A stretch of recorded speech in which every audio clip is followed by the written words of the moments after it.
अस्सलामु अलैकुम वरहमतुल्लाहि वबरकातुहू।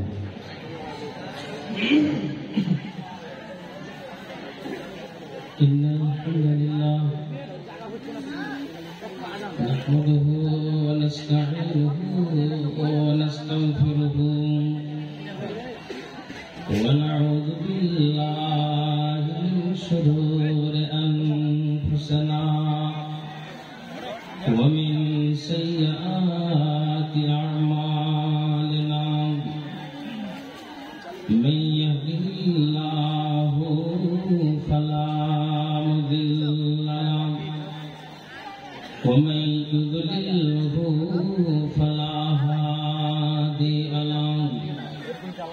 व अशहदु अन ला इलाहा इल्लल्लाहु वहदहु ला शरीका लहु व अशहदु अन्ना मुहम्मदन अब्दुहु व रसूलुहु।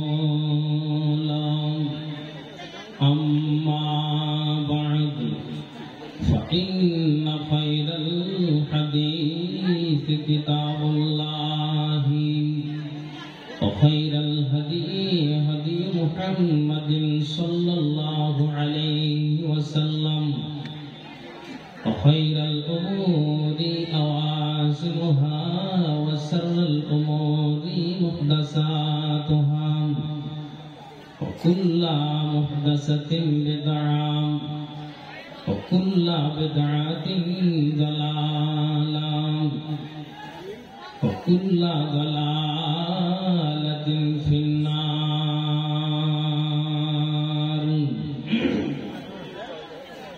अऊज़ु बिल्लाहि मिनश शैतानिर रजीम।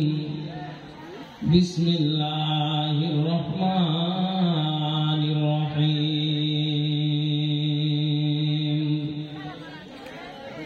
मन युतिइल्लाहा व रसूलहु व यख्शल्लाहा व यत्तक़िही फ़उलाइका हुमुल फ़ाइज़ून। व क़ाल अल्लाहु तबारक व तआला या अय्युहल्लज़ीना आमनु तक़ुल्लाहा हक़्क़ा तुक़ातिही व ला तमूतुन्ना इल्ला व अंतुम मुस्लिमून।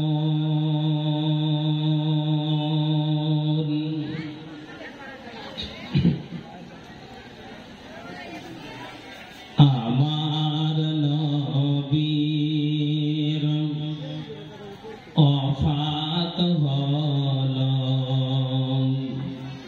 যেদিন মদিনায়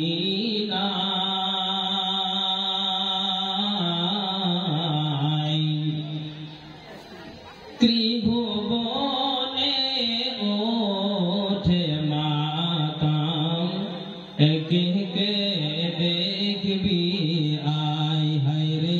ত্রিভুবনে ওঠে মাতাম একে একে দেখবি আয়। আবু বকর কেঁদে সারা ওমর হলেন পাগল পারা। আবু বকর কেঁদে সারা ওমর হলেন পাগল পারা। উসমান গনি নবীর শোকে বোবা হইয়া যায় হায় রে। উসমান গনি নবীর শোকে বোবা হইয়া যায়। যেদিন মদিনায় ত্রিভুবনে ওঠে মাতাম কে কে দেখবি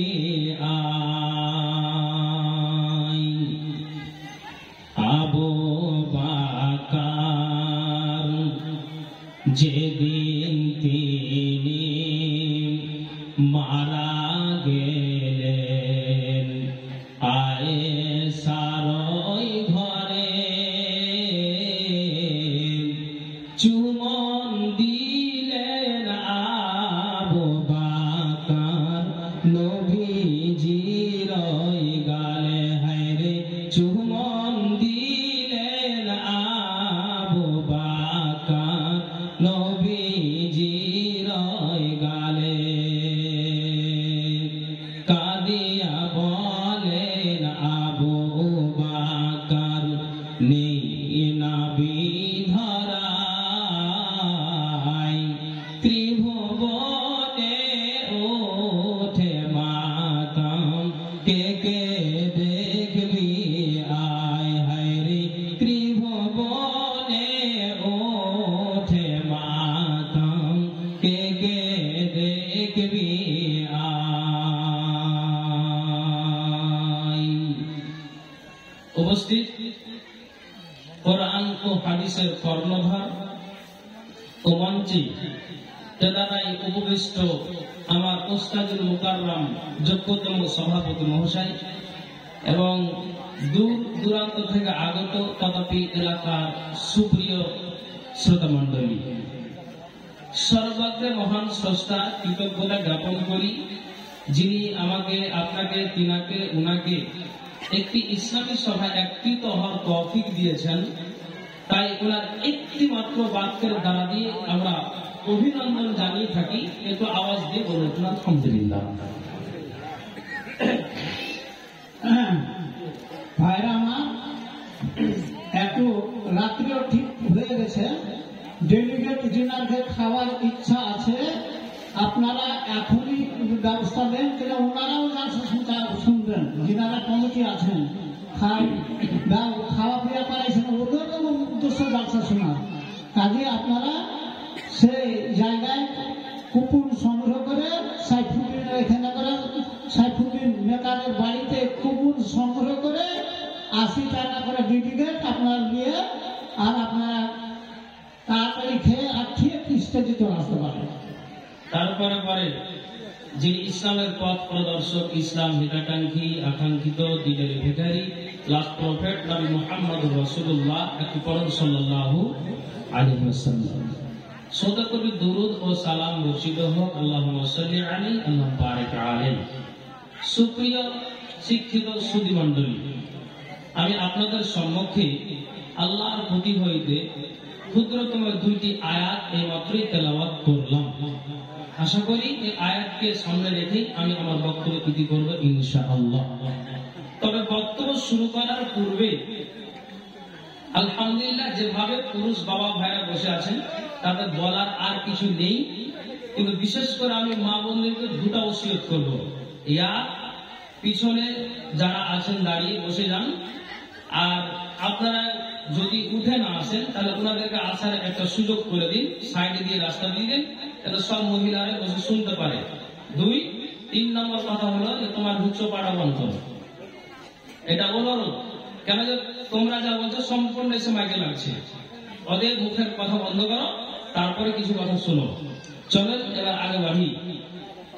কথা কি যে কিছুদিন আগে, এটা আমরা সবাই জানি, বাইরে থেকে বিদেশ থেকে যখন আপনার ছেলে, আমার ভাই, কাউরি দাদা যখন আসতো, নিজের বিবিটাও ফোন করে বলতো যে বাড়ি ঢুকিও না, প্রাইমারিতে আগে যাও। এরকম হয়েছে না হয়নি? হয়েছে। প্রচুর সমস্যা হয়েছে। এখন লকডাউনের কারণ করোনা ভাইরাস ব্যাপক হারে ছড়িয়েছে, বাইরে থেকে আসলে মুসাফাটা বন্ধ হয়ে গিয়েছে। কাজেই এখন প্রাইমারিতে যাও, যদি জানতে পারে প্রশাসন তাহলে হয়তো আমাদের বিপদ আসতে পারে। এই দুনিয়ার ভয়ের জন্য আগেই টেলিফোন যে প্রাইমারিতে গিয়ে আগে ঢুকো। জি, 2 জন বন্ধু বাইক নিয়ে যাচ্ছে, যাওয়ার পরে তার আগের গাড়িওয়ালাটাকে পাম্পে তেল দিচ্ছে, পিছনে যে লাইনে দাঁড়িয়ে আছে তেল পাচ্ছে না। বলছে ভাই তেলটা দিন, 100 টাকা অন্তত তেল দেন। বলছি 100 নয়, 200 নয়, 50 টাকা নিলেও তেল দিব, কিন্তু মাথায় আগে হেলমেট ভরো। আইন ছিল না? একটু না বলুন, মাথায় আগে হেলমেট ভরো। কোসবিন কালে তেল পেল না, কারণ যেহেতু এটা সরকার আইন করে দিয়েছে। এখন পিছনে থাকবেন, ড্রাইভারের পিছনে তাকে হেলমেট ব্যবহার করতে হবে। দুনিয়ার প্রস্তুতির জন্য, দুনিয়ার এই মুসিবত থেকে বাঁচার জন্য মানুষ ব্যবস্থা করে নেয়। কথাটা ভালোভাবে বুঝবেন। 10 থেকে 12 জন ট্রাফিক, 10 থেকে 12 জন যুবক বাইক নিয়ে চলে যাচ্ছে কতবার স্থানে, একজনই ট্রাফিক পুলিশ দাঁড়িয়ে আছে। বলছে দাঁড়াও, বলছে মাথা হেলমেট কই? স্যার ভুলে গিয়েছি। ও এটা মানা যাবে, ভুলতেই পারো, তো পায়ে যে জুতো লাগবে এটা, যে স্যার কি বলবো তাড়াহুড়া তো চলে এসেছি। তো গাড়ির পেপার গুলো দেখি, স্যার সেটাও নেই। ও তোমার ড্রাইভিং লাইসেন্সটা আছে তো? তো বলছে যে স্যার লাইসেন্সটা এখনো পর্যন্ত পাইনি। সব দিকেই দুর্বল। এবার একটু হ্যাঁ না বলবেন, লোকটাকে ছেড়ে দিবে? হ্যাঁ না বলুন, ছাড়বে না। কারণ যেহেতু সব দিকেই কিন্তু অকেজ। এবার 10 থেকে 12 জন যুবক একজন ট্রাফিকের সাথে কথা বলছে, তো থরথর করে কাঁপছে। কাঁপার মূল কারণ হলো এটাই যে তার পিছনে সরকার আছে। যদি একাই 10-12 জন মনে যদি করে তা আছাড় দিয়ে ফেলে দিতে পারে, কিন্তু পারে না, তার কারণ সরকার পিছনে আছে। এখন আপনাকে বুঝাই, যেই ব্যক্তিটা মাঠে ঘাটে রাস্তাতে চলে ফিরে ঘুরে, যার ভিতরে ইমানের বাসা বেঁধে গিয়েছে, যার ভিতরে ইমানটা জায়গা পেয়ে গিয়েছে, আল্লাহর ভয় যার ভিতরে ঢুকে গিয়েছে, কোনদিন মানুষকে পারোয়া করে না, আল্লাহ ছাড়া সর্বদা আল্লাহকে ভয় করে। জি, আপনাকে এটাই বুঝাতে চাইছি, দুনিয়ার মুসিবত থেকে বাঁচার জন্য মানুষ সংস্থান করে কাঁপে, তার আগেই ব্যবস্থা করে নাই। যেই জায়গাতে অনন্তকাল থাকতে হবে, সেই জায়গার জন্য এখনই আমাকে ভয় করে চলতে হবে, তার ব্যবস্থা রেখে নিচ্ছি। যদি বলেন হ্যাঁ ভয় নিচ্ছি, আলহামদুলিল্লাহ, আল্লাহ তাআলা আমাদেরকে খুব হেফাজতে রেখেছেন। আর যদি এটা আউট হয়ে যায়, তাহলে এটা জেনে নিতে হবে আমার আপনার নসিব পড়ে গিয়েছে। আমি এটাই বুঝাতে চাইছি যে তাদের ইমানের এতটা ভোল্টেজ ছিল, তারপরও আল্লাহকে বলে এতটাই ভয়, জান্নাতের সুসংবাদ পেয়ে গিয়েছে, তারপর আল্লাহকে বলে এতটা ভয়। তাহলে আমরা পাপী, আমরা গুনাহগার, এই গুনার বোঝা মাথায় নিয়ে চলি, তাহলে আমরা কেন সংযত হচ্ছি না? আল্লাহকে বলে কেন ভয় করছি না? দুনিয়ার প্রস্তুতির জন্য, মুসিবতের জন্য আমরা সজাগ হয়ে যাই, তাহলে যেখানে অনন্তকাল থাকতে হবে, ভিতরে ভয় আনতে হবে, সেটা কোথায়? জি, বসে থাকেন চুপচাপ, আশা করি বুঝতে পারবেন। এই জন্য আল্লাহ তাআলা এই কোরআনের আয়াতটাতে 3টা গুণ বর্ণনা করেছেন। মামুন, আপনাদেরই কথা হবে, আওয়াজ করবেন না, শুনে যান, অবশ্যই একটা জ্ঞান পাবেন। আল্লাহ কোরআনের আয়াতটাতে কি বলছেন, আগে তর্জমাটা করি। আল্লাহ বলছেন, আউযু বিল্লাহি মিনাশ শাইতানির রাজীম, মান ইউতি'ল্লাহা ওয়া রাসূলাহু ওয়া ইয়াখশাল্লাহা ওয়া ইয়াত্তাকিহি ফাউলাইকা হুমুল ফাইজুন। ভালো শুনবেন। আল্লাহ বলেছেন, যে ব্যক্তিরা, যারা আল্লাহ এবং আল্লাহ রাসূলের আনুগত্য করে, এক, ওয়া ইয়াখশাল্লাহা, যারা আল্লাহকে ভয় করে, দুই, ওয়া ইয়াত্তাকিহি, আল্লাহর আযাব হতে সাবধান থাকে। তার মানে কবর আছে, কবরে যদি আমি আমার নিহতর পূর্বে আমলটাকে সঠিক না করে যাই, তাহলে কবরে আমাকে আযাবটা পোহাতে হবে। ওখান থেকে যেই দিন হাসর হবে, ইসরাফিল বাসিদা ফুঁক মারবে, মানুষেরা এক জায়গাতে জমা হবে। আল্লাহ কোরআনে বলছেন, আল ইয়াওমা নাহশুরুহুম জামিআ, যেই দিন সমস্ত মানুষকে আল্লাহ জমা করবেন। তো শুনে রাখো, যদি তোমার আমলটা সঠিক না হয়ে যায় আর কবরে যদি তুমি চলে যাও, তাহলে এটা তুমি মাথায় রাখো, কিয়ামতের দিন তোমার আর রেহাই থাকবে না। তাই আল্লাহ বলছেন যে যে মানুষটা আল্লাহর আযাব হতে সর্বদা সাবধান থাকে। তাহলে আপনাকে আমি 3টা কথা বললাম। আল্লাহ বলছেন, যে ব্যক্তিরা আল্লাহ এবং আল্লাহ রাসূলের আনুগত্য করে, এক, আল্লাহকে দেখে ভয় করে 2, ওয়ায়াত্তাকিহি আল্লাহর আযাব হতে সাবধান থাকে 3। এই গুণটি যার ভিতরে থাকবে, এই সিফাত যার ভিতরে থাকবে, এই গুণ যে মানুষটার ভিতরে ঢুকে গিয়েছে, আল্লাহর কোরআন বলছেন ফাউলাইকা হুমুল ফাইজুন, এই ব্যক্তিরাই হলো কৃতকার্য, এই ব্যক্তিরাই হলো কামিয়াব, এই ব্যক্তিরাই হলো সাকসেসফুল, এরাই হলো লাভবান ব্যক্তি, এদের আর টেনশন নাই। 3টা কথা বললাম, তর্জমা হলো, ভালো করে বুঝবেন, বুঝার চেষ্টা করুন। আজ যে রাত্রে পেয়েছেন কাল পাবেন না, আজ যে কথাগুলি বের হচ্ছে কাল আমার মুখ থেকে নাও হতে পারে। জি হ্যাঁ, তো 3টার মধ্যে একটা বলি মেন সাবজেক্ট যে ভয়। তো ভয় কেমন থাকতে হবে? যেমন আল্লাহ পাকের রাসূল ফজরের নামাজ পড়িয়ে দেওয়ার পর তিনি মুখ করে বসলেন মুখ তাদের দিকে, মুখ করে বসার পরে তিনি সর্বপ্রথম তখন সাহাবীদেরকে এই কথাটাই মেন সাবজেক্টটা তিনি বেছে নিয়েছেন। দুনিয়ার মানুষেরা যাহা কিছু করো ভিতরে আল্লাহর ভয়টা এনে দাও। যখন কোন মানুষের ভিতরে আল্লাহর ভয় চলে আসবে তো অবশ্যই ওই মানুষটাকে নোংরা কাজ হতে বাধা দিয়ে দিবে। কাজেই আল্লাহ রাব্বুল আলামিন বলছেন, সাহাবীরা তোমাদেরকে আমি এটাই বোঝাতে চাই, ইত্তাকিল্লাহ, তোমরা আল্লাহকে ভয় করো। সদা সর্বদা মাঠে যাও, ঘাটে যাও, বাজারে যাও, ঘুমাও, শুও, উঠো, চলো, ফিরো, যেখানে যাও তো মুখ দিয়ে তোমার যে কথাটা বের হয় অন্তরে যেন তোমার সেই কথাটা থেকে যায়। কাজে আল্লাহ রাব্বুল আলামিন বলছেন, আমি তোমাদেরকে সদা সর্বদা এটাই বুঝাতে চাইছি যে মানুষটার ভিতরে আল্লাহর ভয়টা থাকবে। যে মানুষটার ভিতরে আল্লাহর ভয়টা হয়ে যাবে অটোমেটিক্যালি এই মানুষটা কোনদিন অন্যায় কাজে আর যেতে পারে না। কেমন করে যেতে পারে না অন্যায় কাজে? তা আপনাকে আমি বুঝাই। এই যে কন্যারে মা বোনেরা বসে আছেন, হযরতে উমর রাদিয়াল্লাহু তাআলা আনহুর জামানায়, খুব ভালো করে শুনবেন, তিনি যখন খিলাফতের দায়িত্ব পেলেন রাতের অন্ধকারে তিনি চলছেন। যেমন পলাশ বোনার গ্রামের কিছু লোক, কিছু বাড়ি চলে গিয়েছে কলোনি, নাম হয়ে গেছে জামাইপাড়া। তার মানে গ্রাম ভেঙে তোই আপনার পাড়া হয়। হ্যাঁ না ঠিক না ভুল বলছি? তো সেরকমটা উমরের জমানায় একটা মহিলা গ্রাম থেকে একটা বাড়ি দূরে করেছেন, আর ওই জায়গাটাতে একটা বাড়িতে রুমে আছেন, দরজা বন্ধ করা আছে, রাতের অন্ধকারে, রাত 1টা থেকে 2টা, আর ওই সময় হযরত উমর রাদিয়াল্লাহু তাআলা আনহু উনি ডিউটি শুরু করেছেন। যখন এমন মাঝে মাঝে দেখতে পাওয়া যায় সিভিল ভলেন্টিয়ারকে, ট্রাফিক পুলিশকে রাত 2টা-1টার সময় দেখছে তাদের ডিউটি চলতে আছে।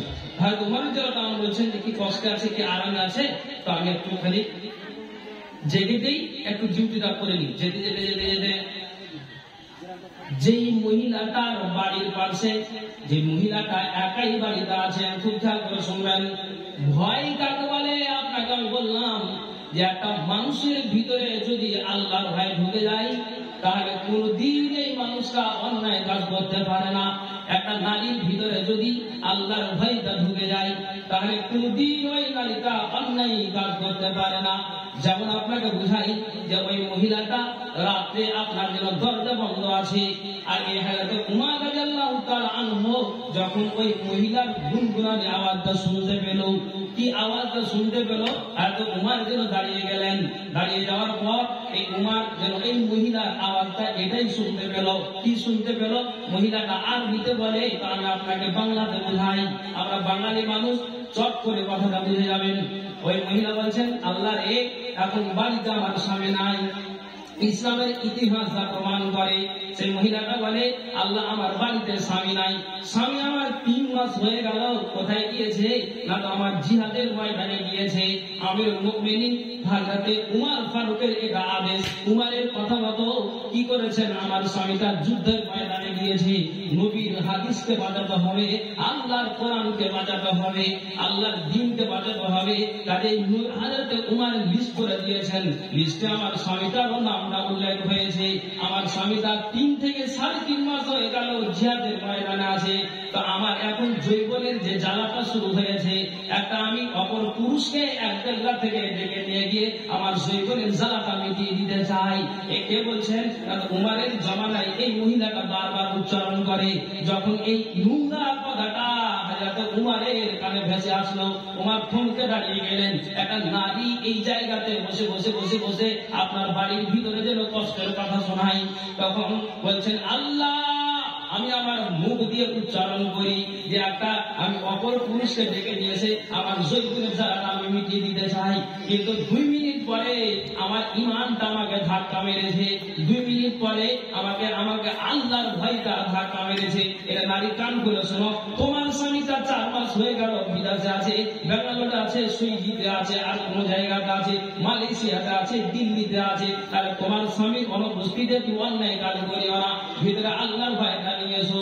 কাজেই মাহবুবুল আমার আমি আমার এটা মুখ দিয়ে উচ্চারণ করেছি, এটা ঠিক আছে, কিন্তু আমার অন্তরে এটাই ভয় চলে এসেছে যে আল্লাহ আমাকে এই ঈমান যে আমার ভিতরে জায়গা করে আছে, আল্লাহর ভয়টা যে আমার হৃদয়ে আছে, তখন আমাকে আটকে দিল যে না না না, খবরদার অন্যায় কাজে যাবে না, যদি অন্যায় কাজে যাস তো তোর কাছ থেকে ঈমান ডাউন হয়ে যাবে। কাজে আমি অন্যায় থেকে আমি বাধা পেলাম। কার ভয়? না, এটা আল্লাহর ভয়।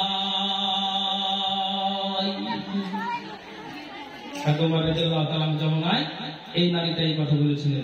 তাহলে এটা অটোমেটিকলি, মা বোন কথা বন্ধ করেন, এটা অটোমেটিকলি একটা নারী একটা পুরুষ যদি আল্লাহর ভয় ভিতরে ঢুকে যায়, আপনি এটা মাথায় রাখুন, নিশ্চিত অন্যায় কাজে যেটা পারে না পারে না পারে না, যদি তার ভিতরে আল্লাহর ভয় থেকে যায়।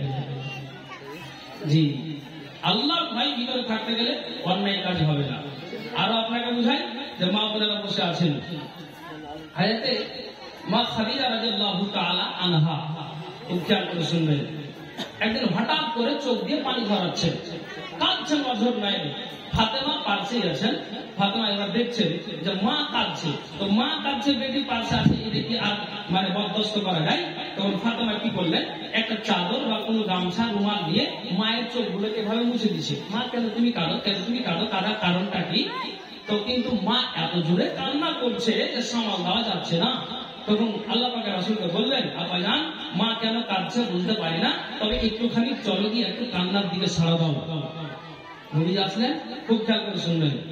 এবার নবী এসে বললেন, খাদিজা তোমার চোখে কেন পানি? আমার প্রস্তাব বোঝার জিজ্ঞেস করুন। বুখারীর রিওয়ায়াত আছে 2 জন মহিলাকে আল্লাহর তরফ থেকে সালাম দেওয়া হয়েছে।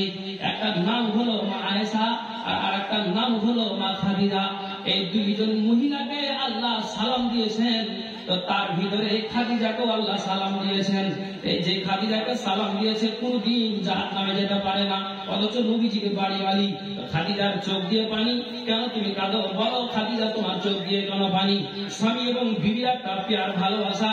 এবার খাদিজা বলছেন যে আল্লাহ পাকের রাসূল আমি চোখ দিয়ে এই জন্য পানি ঝরাই, আমার এই জন্য চোখ দিয়ে পানি আসে আপনার মুখ থেকে যেদিন আপনি আমার বিছানায় ঘুমান, যেদিন আপনি আমার পাশে থাকেন, তো মাঝে মাঝে কবরের কথা বলেন, মাঝে মাঝে জাহান্নামের কথা আপনি বলেন, মাঝে মাঝে আপনি যেন দুনিয়ার কথা বলেন, আপনি যেন আমলের কথাগুলি আমাকে বলেন, আপনি আমার স্বামী বা আপনি আমলের কথাগুলি বলেন, কবরে এইভাবে সেইভাবে যদি সঠিক আমল না হয় আপনি এইভাবে কথাগুলি আমাকে বলেছেন। আল্লাহ পাকের রাসূল আমি মরে যাওয়ার পর আমার এটাই চিন্তা, হঠাৎ আমার কবরে মনে হলো, অথচ জান্নাতে একটা মহিলা, এর মা বোন কান করে শোনো, এই মহিলার চোখ দিয়ে পানি, খাদিজার চোখ দিয়ে পানি, এই জন্য চোখ দিয়ে পানি স্বামীরা কবরে 1-2 করে করে 3টি প্রশ্ন করা হবে।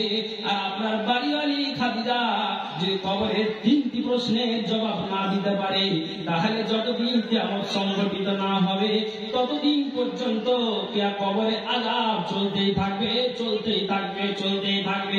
তাই আল্লাহ পাকের রাসূল আমি এখনো বেঁচে আছি, আমি আর বাঁচবো না, আপনার কাছে এটাই আমার অ্যাপ্লিকেশন। আল্লাহর ভয় আমার চোখ দিয়ে পানি ঝরে যায়, আল্লাহর ভয় আমার কান্না করে, আমার বুক ফেটে কান্না। আল্লাহ পাকের রাসূল আপনি একটু দোয়া করে দিন যেন কবরে আমার প্রশ্নের জবাবটা দিতে সহজ হয়ে যায়। এত জোরে বলুন সুবহানাল্লাহ। আছে এরকম মহিলারা আছে, জান্নাতি মহিলার মুখ দিয়ে গায় যে কবরের 3টি প্রশ্নের জবাব যদি না দিতে পারি তাহলে কিয়ামত পর্যন্ত আযাব চলবে। এই জন্য আমার ভয়। ভয় কাকে বলে আপনাকে আমি এটাই বুঝাতে চাইছি। তাহলে আপনাকে একটা কথা বুঝাই, ইয়াকদাল্লা থেকে বাইক নিয়ে এসে মসজিদের পাশে রাখলাম, একটা নারী মূলবি বুঝলো না, মাথার কাপড়টাকে খুলে আপনার বসে আছে, ওরাই আবার বলছে যে মহিলা বুঝে না, নারী বুঝে না, ঘিস মেরে চলে যায়, আমার কি এটা দোষ? আমার তো দোষ নাই, অন্যায় হলো তুমি, বাপ তোমার অন্যায় করেছে, মা তোমার অন্যায় করেছে। যদি মা বলে দিত যে বেটিকে তুমি কান খুলে শোনো, যাবে তুমি জালসাতে, মাথার কাপড়টা খোলা রাখবে না, সুন্দর ভাবে পর্দা সহিত যাবে, প্যান্ডেলে বসে যাবে, আবার পর্দা সহিত বাড়িতে ফিরে আসবে। এটা মাকে বলতে হবে, বাবাকে বলতে হবে। আর রাস্তায় খোলা মাঠে ছেড়ে দিয়ে একটা আলেমকে তুমি দোষ দিচ্ছ, একটা সাধারণ মানুষকে তুমি বলে বেড়াও, একটা হাজির কথা তুমি দোষ দিয়ে বেড়াও, এটা কোনদিন খবরদার বলিও না।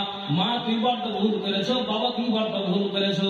এখন আমি আপনাকে বুঝাতে চাইছি এটাই, যেই মহিলার মাথার কাপড়টা ঘুরে বেড়াই, যে মহিলাটা অন্যটা গায়ে চাপাই না, যে মহিলাটা আপনার জন্য কাপড়টাকে এইরকম স্টাইল করে পরিধান করে, তার এটা নিশ্চিত বলা যাবে যে তার ভিতরে আল্লাহর ভয় জায়গা পায়নি।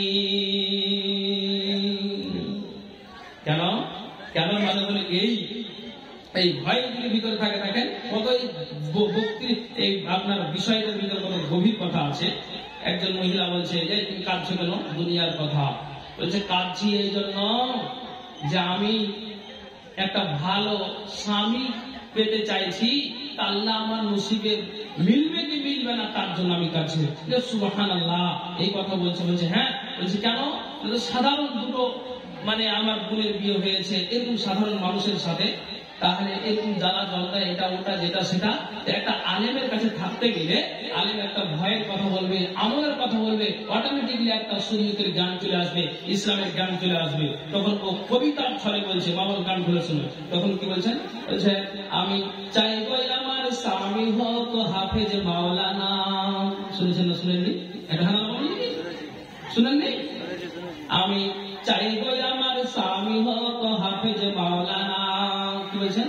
ওরে বেনমাজি এমবিবিএস, ওরে বেনমাজি এমবিবিএস ইঞ্জিনিয়ার চাই না দিনের তামান্না।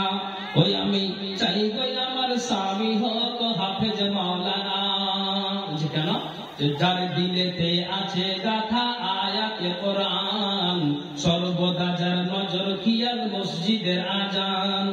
যার দিলেতে আছে গাথা আয়াতে কোরআন, সর্বদা যার নজর খিয়াল মসজিদের আজান। ও যার রুজি রুটি থাকবে হালাল, যার রুজি রুটি থাকবে হালাল, হারাম কোনো থাকবে না দিনের তামান্না। ওই আমি চাইবো আমার স্বামী হোক হাফেজ মাওলানা। শুক্রবারের জুম্মা নামাজ আসবে যেদিন গো, লুঙ্গি টুপি পাঞ্জাবিতে সাজিয়ে দেব গো। শুক্রবারের জুম্মা নামাজ আসবে যেদিন গো, লুঙ্গি টুপি পাঞ্জাবিতে সাজিয়ে দেব গো। আর তখন গর্ব করে বলবো আমি, গর্ব করে বলবো আমি, স্বামীর ভাইরা তুলনা দিনের তামান্না। ওই আমি চাইবো আমার স্বামী হোক হাফেজ মাওলানা। ওরে বেনমাজি এমবিবিএস ইঞ্জিনিয়ার চাই না দিনের তামান্না। ওই আমি চাইবো আমার স্বামী হোক হাফেজ মাওলানা। চাই না আমি হিরো স্বামী গাড়ি আর বাড়ি, দাম কোনো নাই যার মাঝে নাই নামাজ আর দাড়ি। চাই না আমি হিরো স্বামী গাড়ি আর বাড়ি, দাম কোনো নাই যার মাঝে নাই নামাজ আর দাড়ি। ওই আমি জেনে বুঝে নিজের পায়ে, ওই আমি জেনে বুঝে নিজের পায়ে কুড়হল মারতে পারবো না দিনের তামান্না। ওই আমি চাইবো আমার স্বামী হোক হাফেজ মাওলানা। বন্নি আমিন কি কথা আজ দেখো লিখে যায়, যেই ঘরে বিবি স্বামী নামাজে বন্দি রয়। বন্নি আমিন কি কথা আজ দেখো লিখে যায়, যেই ঘরে বিবি স্বামী নামাজে বন্দি রয়। সেই ঘরে তো খোদার দয়াই, সেই ঘরে তো খোদার দয়, ঝরে খোদার করোনা দিনের তামান্না। ওই আমি চাইবো আমার স্বামী হোক হাফেজ মাওলানা। কেন চাইছে? আল্লাহর ভয় যদি আমার ভিতরে থাকে, আর একটা আলেমকে যদি পেয়ে যাই, অটোমেটিকলি শরীয়তের কথা বলবে, ভিতরে আল্লাহর ভয় আমার অবশ্যই চলে আসবে। তাই এটা আমার মনের তামান্না, মনের তামান্না। তো আপনি মাথার কাপড় খুলে জালসা শুনতে আসছেন, মাথার ওড়নিটাকে খুলে জালসা শুনতে আসছেন, আল্লাহর ভয় তো ভয় নাই, আর আশা করছেন যে মুলবিকে আমি একটা পেতে যাই। মুলবিকে পাবে, মুলবিকে আসে, মুলবি থোক না চিড়ে দেবে। জি, থাকতে হবে ইমান, থাকতে থাকতে হবে আল্লাহর ভয়, এই মনের তামান্না যে আমি চাইছি যে ভিতরে আল্লাহর ভয়, শরীয়তের কথা বলবে, জ্ঞান আসবে, অটোমেটিকলি জ্ঞান চলে আসে। আসসালামু আলাইকুম ভাই, সকল যুবক ভাইয়ের আমার, এখন 80 টাকা ছিল, 60 টাকা আপনাদের খানকে সুবিধা করে দেওয়া হলো, 60 টাকা সস্তা নেই। আপনার ডেলিগেট 60 টাকা, ডেলিগেট 60 টাকা ভাইয়ের আমার, এই 60 টাকাতে আপনি আসুদা হয়ে চলে যান, সুস্থভাবে আসুদা হয়ে স্টেজে যাচ্ছে। আলহামদুলিল্লাহ, আলহামদুলিল্লাহ, আমার বোনেরা, মায়েরা, ভাইয়েরা স্টেজ শান্তিভাবে আল্লাহ বসতে রেখেছে, এটি আলহামদুলিল্লাহ। আর একটু রাইট করেন, মনে হয় ফিল্ম দিতে পারেন, ঠিক আছে, অসুবিধা নেই। হ্যাঁ, এবার আপনাকে আমি কি বলছি, একটু ধৈর্য ধরেন। এই যে নারীদের কথা বলছি, ভিতরে সেই রূপটা থাকতে হবে আল্লাহর ভয়। যেমন আপনাকে বলি, আমার ওস্তাদের মুকাররম বসে আছেন, যখন আল্লাহ পাক রাসূল মারা গেলেন, মারা যাওয়ার পর খায়বারের ফাদাকের খেজুর বাগানটা ফাতেমা দাবি করেছিল। ভালো করে শুনবেন, এত জোরালো দাবি, এত জোরালো দাবি, এই ঝামেলা কে চুকাবে? মায়েরা বোনেরা, আপনাকে যেটা বুঝাতে চাইছি, আল্লাহ কোরআনে বলছেন, মাইয়ুতিল্লাহ ওয়া রাসূলহু ওয়া ইয়াখশাল্লাহা ওয়া ইয়াত্তাকিহি ফাউলাইকা হুমুল ফাইজুন। আল্লাহ বলছেন, যে ব্যক্তিদের ভিতরে আল্লাহ এবং আল্লাহ রাসূলের আনুগত্য করে, আল্লাহ কোরআন বলছেন ওয়া ইয়াখশাল্লাহা, এবং আল্লাহকে ভয় করে। তারপর আল্লাহ কোরআন জানিয়ে দিলেন ওয়া ইয়াত্তাকিহি, আল্লাহর আযাব হতে সাবধান থাকে। আল্লাহ কোরআন জানালেন ফাউলাইকা হুমুল ফাইজুন, এরাই হলো কৃতকার্য ব্যক্তি, এরাই হলো কামিয়াব ব্যক্তি, এরাই হলো সাকসেসফুল। তাহলে দুনিয়ার মানুষেরা যে খেজুরের বাগানটা, ফাদাকির যে বাগানটা ফাতেমা দাবি করেছিল, এই ফাতেমা যে যখন দাবি করলো নবীজি মরে যাওয়ার পর, এটা সত্যি কথা, বাবা মরে গিয়েছে, বোন যেটা পাবে তুমি তার অধিকার পৌঁছে দাও, ফারাইজ মূলক, আমি বাবার ছেলে বেঁচে আছি, আমি যেটা পাবো তুমিও সেটা বন্টন করে দাও, ফারাইজ মূলক সেটা আমি ভাগ পাবো। এলো সেই হিসাবে ফাতেমা দাবি করলো যে বাবার যে খেজুর আপনার খাইবারের যে বাগানটা আছে, এই বাগানটা হলো আমার। তখন আবু বকর সিদ্দিক বলছেন, ও নাতনি, তুমি কান খুলে শোনো, এটা তুমি কেন দাবি করে বসে যাও? কেন তোমার মগজে উঠলো যে আমি এই খেজুরের বাগানটা, ফাদাকের খেজুরের বাগানটা হলো আমার? খবরদার বলিও না। আবু বকর বলছেন, আমি নবীজির মুখ থেকে বলতে শুনেছি, লা নুরিসু মা তারাকনাহু সাদাকাতুন, আল্লাহ পাকের রাসূলেরা যে মালগুলি ছেড়ে যায়, সে সমস্ত মালগুলি সব সাদকা হয়ে যায়, এটা কেউ তার অধিকার রাখে না। সংসারে যে খরচ করার পরে যে মালটা অবশিষ্ট থাকে, সংসারে যে খরচ করার পরে যে মালটা যে বেঁচে যায়, এটা হলো আপনার জন্য সাদকা হয়ে যায়। ফাতেমা, তুমি খবরদার দাবি করিও না। একবার শোনার পরে ফাতেমার জ্ঞান আসলো যে আমি যদি এই অন্যায় কাজটা করি, তাহলে আমার কবরে আমাকে আযাবটা পোহাতে হবে, আমার আখিরাতটা বরবাদ হবে। না না না, যখন এটা আমি বুঝতে পারলাম এই দাবিটা আমার অন্যায় হয়েছে, তখন ফাতেমা জোর গলাতে বললেন, আল্লাহর কসম, আমি আর এই বাগান দাবি করবো না, যদি আমি করি তাহলে এটা অন্যায় হয়ে যাবে। কিন্তু আমার ব্রেনে জানলো, আমার জ্ঞান আসলো, আমার মিজাজটা আলাদা হয়ে গেল, আল্লাহর ভয় আমাকে আটকে দিল যে খবরদার এই অন্যায় যাবি না। তাহলে এখন আপনাকে আমি বুঝাতে চাইছি, এরা এলাকাবাসীর মানুষেরা, একজালিয়া গ্রামের মা ও বোনেরা, ফাতেমাকে একবার আপনার আবু বকর বললেন, তার মাথায় উঠে গেল। তাহলে আপনাকে বলছি, হাজার হাজার দিন আপনারা কি বলা যায়, জলসা শুনেন, সেমিনার শুনেন, জুমায় খুতবা শুনেন, বিভিন্ন আপনার অনুষ্ঠানে যান, তাবলীগি জামাত হয়, তাহলে আপনাকে বুঝাচ্ছি এটাই যে ফাতেমাকে একবার বলা মাত্রই তাকে আল্লাহর ভয়টাকে আর কি দিল যে এই অন্যায় দাবি করে বসিও না। তাহলে তুমি যে অন্যায় করে চলে বেড়াও রাস্তাতে, মাঠে ঘাটে, মুখ দিয়ে অকথ্য কথা বের হও, তাহলে বলো তো এটা নিশ্চিত বলা যাবে যে ভয় তোমার ভিতরে নাই? জি, অত সেটা কথা নয়, থাকতে হবে আল্লাহর ভয়। এইভাবে আপনাকে একটা কথা বলি, এটা হাদিস কোরআনের কথা নেই, কিন্তু বুঝাবার জন্য আমাকে বলতে হচ্ছে। আপনারা বিরক্ত হবেন না তো? একটা হ্যাঁ বলেন, অসুবিধা হচ্ছে নাকি আপনাদের? একটু শয়তানকে তাড়িয়ে দিন তো, সুবহানাল্লাহ ওয়া বিহামদিহি, যা কই বলেন, সুবহানাল্লাহ ওয়া বিহামদিহি, সুবহানাল্লাহিল আযীম। আর একটা বলেন সাথে ঢাকায় দেন সুবহানাল্লাহি ওয়া বিহামদিহি সুবহানাল্লাহিল আযীম। একটা মুনি তার চাকরকে বলছে তুমি কি নামাজ পড়ো? বলছে পড়ি। তো যখন তুমি আমার ছাগল নিয়ে চলে যাও একবারে 5 কিলোমিটার 10 কিলোমিটার দূর দূরান্তে, তখন তুমি কি করো? তখন চাকর জবাব দিচ্ছে, হাদিস করার কথা নেই, একজন ভালো জ্ঞানী মুনি আলেম তিনি ওনার কিতাবে লিখেছেন এই যে ভয় কাকে বলে আল্লাহ, এটা বুঝাবার খাতিরে আমি বলছি। তখন বলছে মুনি আপনি কোন কথা বলেন? ছাগল তো চড়াই, মাঠে যে আমি ছাগলটা চড়াই, তারপর কানে আওয়াজটা আসে যে মসজিদে আযান হলো, কিন্তু আমি তৈরি হয়ে যাই, আপনার ছাগলের দিকে আমার খেয়াল থাকে না, কোন দিকে ছাগল চলে যায়, কোন দিকে গরু গেল, কোন দিকে মহিষ গেল, আমার ব্রেনে আর থাকে না। যখনই আল্লাহর ডাকে আমি সাড়া দিই, আল্লাহ যখন মসজিদে ডাক হয়, তখন আমি কি করি? সুন্দর করে কোন একটা জায়গাতে আমি কি করলাম? অনেক আপনার বাড়ি থেকে জাগে করে বোতলে করে বড় বোতলে পানি নিয়ে যাই। যখন আল্লাহর ডাক হয় সুন্দর করে উঁচু বানিয়ে নিলাম। আপনার ছাগলটা উত্তর দিকে যায় না আপনার ছাগলটা দক্ষিণ দিকে যায় না আপনার ছাগলটা পূর্ব দিকে যায়, কোথাও আমি আর খেয়াল রাখি না।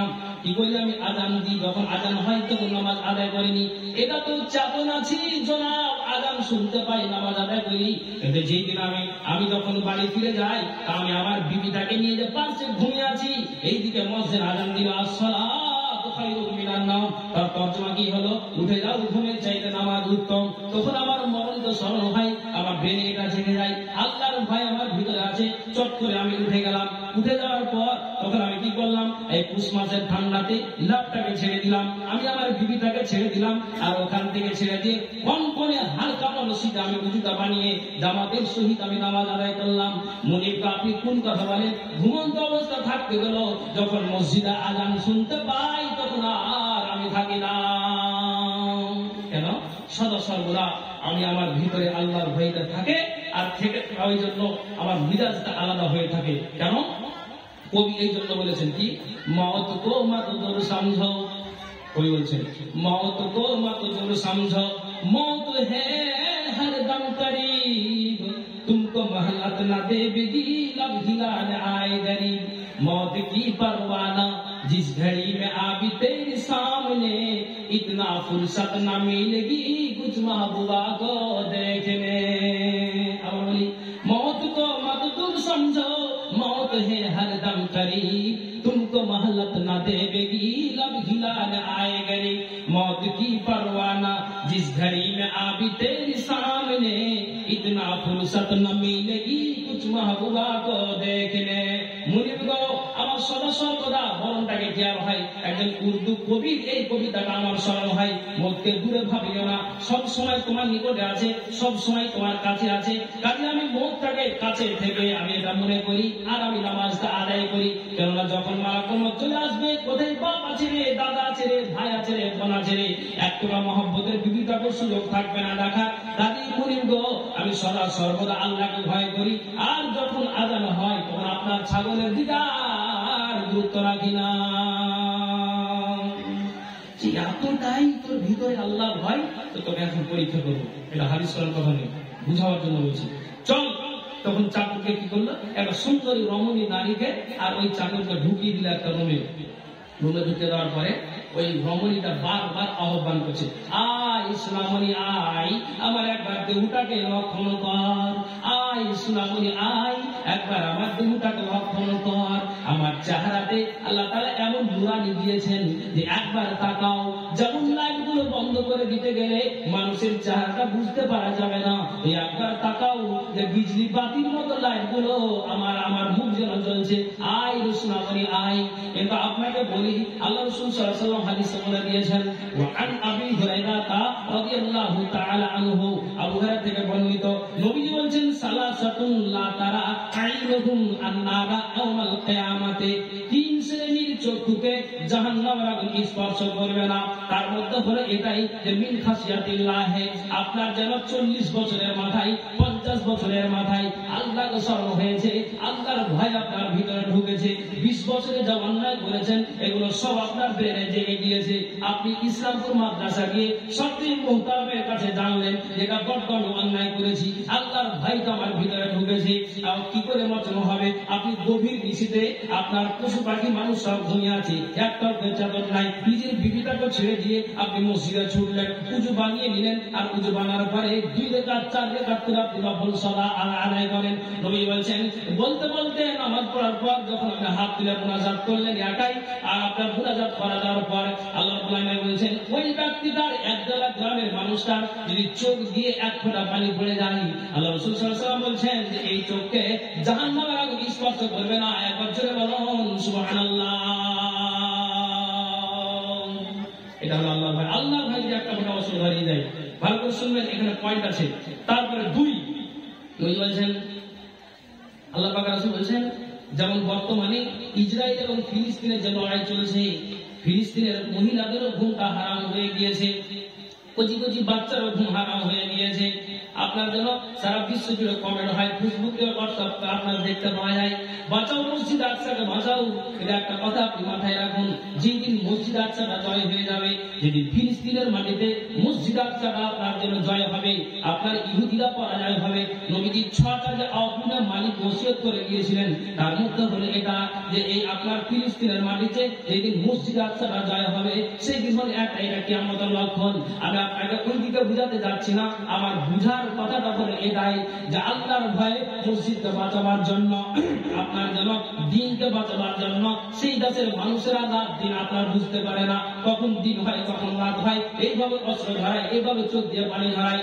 এখন দূর দূরান্ত থেকে অমুসলিম ভাই এই যে মসজিদে আঘাত করে দিয়েছে, মসজিদে আঘাত করে দেওয়ার পর আপনার মসজিদকে ভাঙচুর করবে, কিন্তু পুরো এলাকাবাসী মুসলমানেরা আপনার এক জায়গা হয়ে গেল। কোন মায়ের লাল আছে যে মসজিদকে ভেঙে চুরমার করে দিবে, কোন মায়ের লাল আছে যে মসজিদকে ভেঙে চুরমার করে দিবে। তখন আল্লাহ আসতে লিল্লাহিয়াতের সহিত সারা রাত জাগরণ করে রাই।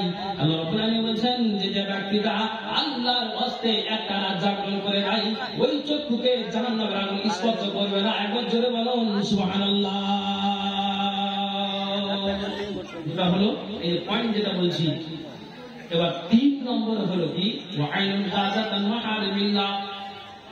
কোন একটা যুবতী নারী কাম্বল থেকে হেঁটে চলে আসছে, কোন একটা যুবক ভাই তার বয়স হলো 25+, ওই যুবক ভাই তার বাইক নিয়ে চলে যায়, যেতে যেতে যেতে যেতে কাম্বলের একটা রমণী মেয়েকে দেখলো, আর দেখার পরে ওই রমণী মেয়েটাকে দেখার পর একটা নজর দিয়ে দেখলো, আর তারপরে তার নজরটাকে নিচু করে নিল। নজরটা এই জন্য নিচু করলো যে আল্লাহ রে, যে এই বোনটার ইজ্জত আছে তো বাড়িতে আমারও বোনের ইজ্জত আছে, যে মায়ের ইজ্জত আছে তো আমার মায়ের আপনার ইজ্জত আছে। আমি একে কি করলাম, আমি মায়ের সম্মান দিলাম, আমি একে বোনের সম্মান দিলাম, পিসির সম্মান দিলাম, মাসির সম্মান দিলাম, যেগুলো তো শরীয়তে বিয়ে করা হারাম আছে। আপনার এই 1.5 গ্রামের পুরুষ ভাইটা একবার নজর দিয়েছে, দ্বিতীয়বার আর চান্স দেয়নি, দেখার আর সুযোগ করলো না। তখন কিন্তু ওই বোনটাকে মায়ের সম্মানের সাইড দিল, বোনের সম্মানের সাইড দিল। আল্লাহ বলছেন একটা নারীকে রাস্তাতে দেখার পর যে পুরুষটা এক চান্স দেখার পরে নজরটাকে নিচু করে নাই, আল্লাহ রাসূল সাল্লাল্লাহু আলাইহি ওয়াসাল্লাম বলছেন এই চক্ষুকে জাহান্নামের আগুন স্পর্শ করবে না। একবার জোরে বলুন সুবহানাল্লাহ। আমি আপনাকে হাদিসটা দেখে কোনটা বোঝাতে চাইছি যে এই পুরুষকে, এই চাকরকে বারবার আহ্বান করে, আইরে সুনামুনি আই আমার দেহটাকে একবার রক্ষা করে দে। সুবহানাল্লাহ। আল্লাহ ভাই কাকে বলে? তখন একবার ডান দিকে তাকাই, একবার বাম দিকে তাকাই, একবার পূর্ব দিকে তাকাই, একবার পশ্চিম দিকে তাকাই। কেন তাকাই? তাকানোর উদ্দেশ্য হলে এটাই, আল্লাহ কি করে আমি বাঁচবো, কি করে আমি বাঁচবো, তুমি আল্লাহ বাঁচা দেওয়ালা, তুমি আল্লাহ অহংকার দেওয়ালা। এই করতে করতে তাকের উপরে মোমবাতি রাখা আছে, আর আপনার জন্য সালাই রাখা আছে। মোমবাতিকে ধরিয়ে দিল আপনার সালাইয়ের কাঠি মেরে, আর মোমবাতিকে ধরিয়ে দেওয়ার পরে আপনার মুখ দিয়ে উচ্চারণ করছে আউযু বিল্লাহি মিনাশ শাইতানির রাজিম, বিসমিল্লাহির রহমানির রহিম। আর ওই করে 5টা আঙ্গুলকে মোমবাতি দিকে আগিয়ে দিল, আর আগাতে আগাতে আগাতে আগাতে একটা দুইটা করে করে 5টা আঙ্গুলকে পুড়িয়ে দিল। একবার জোরে বলুন সুবহানাল্লাহ। এই নারীটা এই দিকে লক্ষ্য করে যে ভাই তুমি এতটা কেন তুমি অন্যায় কাজ করলে? একটা রমণীকে একটা নির্জনে কোন পুরুষ যদি ব্যক্তি পেয়ে যায় তাহলে যা হাল হয় তা তার আর হাল হয়। তাহলে বলো তো তুমি আমাকে নির্জনে পেয়ে তুমি এই কাজটা কেন করলে? কেননা মুনিব তো বলে দিয়েছে তোদের কেস মামলা হবে না, কোনো ঝামেলা হবে না, ছুরি কাস্তে যেতে হবে না, ফাঁসিতে যেতে হবে না। আর এইভাবে তুমি 5টা আঙ্গুলকে পুড়িয়ে দিলে তার কারণটা তুমি শোনাও। বলছে এই জন্য আমি 5টা আঙ্গুলকে পুড়িয়ে দিলাম, তাই একমাত্র একটাই উদ্দেশ্য হলে এটাই যে আমাদের দিন কঠিন জাহান্নামে আমাকে ভুগতে হবে। 10 মিনিটের জন্য যদি আমার জীবনটাকে শান্তি দিই তাহলে কিয়ামতের দিন যেখানে অনন্তকাল বসবাস করতে হবে ওই জায়গার ওই কিয়ামতের দিনের যে জাহান্নামের তাপ ওটা আমার সবসময় মগজে আসে। ঈমান আমাকে বাধা দেয়, আল্লাহর ভয় আমাকে বাধা দেয়। কাজেই নারীরে এখনো পর্যন্ত তোর দিকে আমি নজর দিইনি, আর বারবার তুমি আমাকে আহ্বান করো। আমার যে জৈবের উত্তেজনা শুরু হয়েছে, 5টা আঙ্গুলকে পুড়িয়ে দিলাম এই কারণে আমার জৈবের জ্বালাটা মিটে গিয়েছে। আমি দুনিয়াতে আযাবটা সয়ে নিলাম, আমি তোমার সাথে এই রকমের আমি যেন অন্যায় কাজটা করে কিয়ামতের দিন জাহান্নামে আমি ঘুরতে পারবো না। সুবহানাল্লাহ। একে বলে আল্লাহর ভয় আছে আছে নেই? ইমাম সাহেব আউট হতে শুরু হয়ে গেছে। জি, এই পুরুষ বলছে, নারী তখন জ্ঞান পেয়ে নিয়ে বলছে কোথায় বলো তো ইসলামপুর মাদ্রাসা কোনখানে আছে, ওখানে গিয়ে আমি আমার ইমান কি করে বাড়বে, আল্লাহর ভয় কি করে ভিতরে আসবে, তা আমি একটুখানি যেতে চাইছি। আমি জ্ঞানটাকে সঞ্চয় করার জন্য, আমি জ্ঞান অর্জন করার জন্য এখনো পর্যন্ত হাজার যুবকের সাথে আমি অন্যায় কাজ করে দিয়েছি। একটুখানি আমাকে বলো। সুবহানাল্লাহ। হ্যাঁ বলছি একটুখানি আমাকে বলো। তাহলে দুনিয়ার মানুষ আপনাকে আমি এটা বুঝাতে চাইছি এই পুরুষের ভাই কেমন, এই পুরুষটার ভাই কেমন আপনি মাথায় উঠান। এই ভাই ভিতরে থাকতে হবে, নাহলে সব কিছু বরবাদ হয়ে যাবে, সব কিছু চলে যাবে। কেন কেমন থাকতে হবে আপনাকে আমি বুঝাই। কোরআনের আয়াত আপনাকে পড়ে শোনাই। বলছেন আউযু বিল্লাহি মিনাশ শাইতানির রাজিম। ইন্নাল্লাযীনা হুম মিন খাশিয়াতি রাব্বিহিম মুশফিকুন ওয়াল্লাযীনা হুম বিরাব্বিহিম ইউমিনুন ওয়াল্লাযীনা হুম বিরাব্বিহিম লা ইউশরিকুন ওয়াল্লাযীনা ইউতুনা মা আতাউ কুলুবুহুম ওয়াজলা আন্নাহুম ইলা রাব্বিহিম রাজিউন উলাইকা ইউসারিউনা ফিল খায়রাতি ওয়া হুম লাহা সাবিকুন। আল্লাহর ভয় কাকে বলে?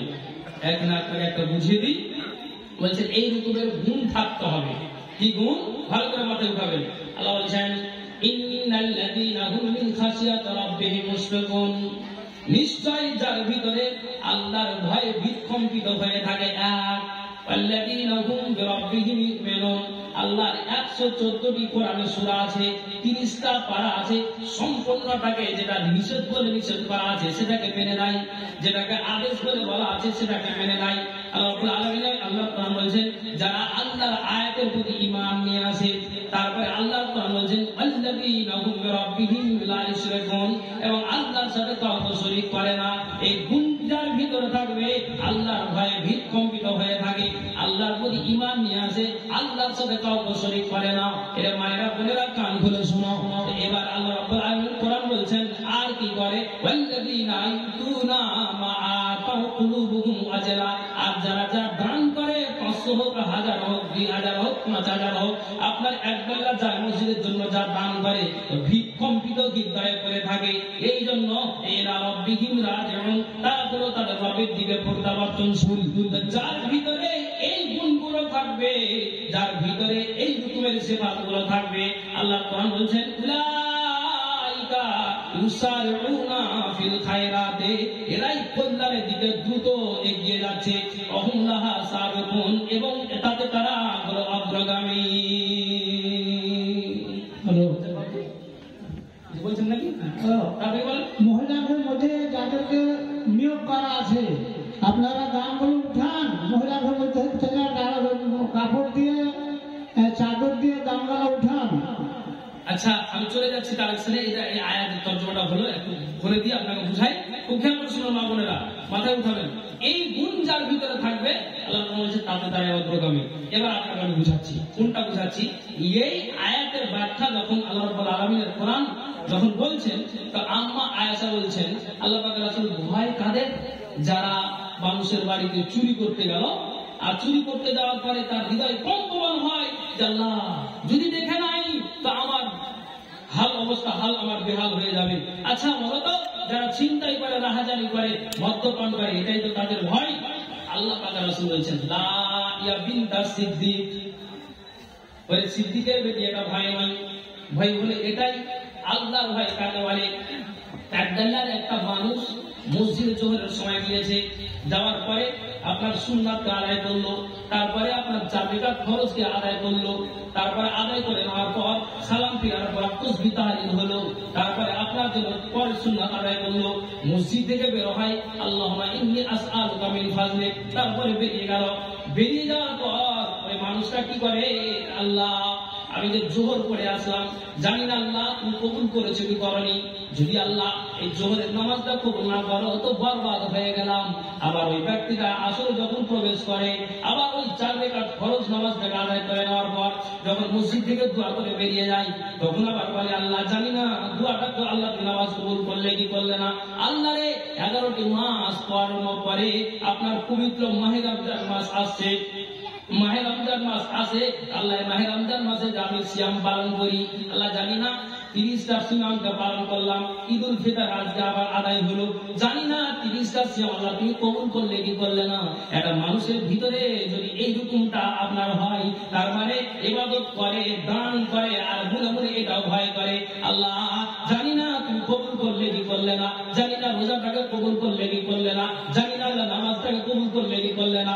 আল্লাহ যদি এই নামাজ, রোজা, আল্লাহ এই হজ করলাম, এই হজ, আল্লাহ যাকাত, যদি এইগুলো তুমি কবুল না করো, তাহলে আল্লাহ আমি বরবাদ হয়ে গেলাম, হালাক হয়ে গেলাম। মনের ভিতরে এইরকমটা আপনাকে আমাকে এনে দিতে হবে। জি, একই বলে আল্লাহর ভাই।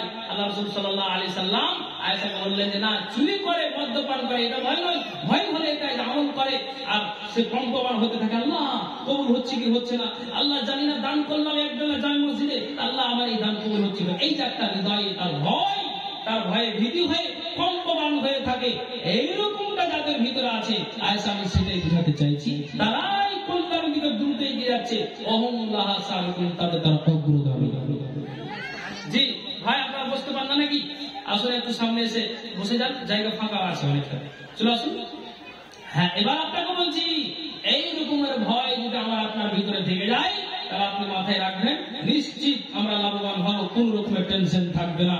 তাহলে একটু মাথায় উঠান, আল্লাহ তাআলা যেন আমাদের ভিতরে আল্লাহর ভয়, ভীতি, ইমানি শক্তি, ইমানি জাজবা যদি এনে দেয়।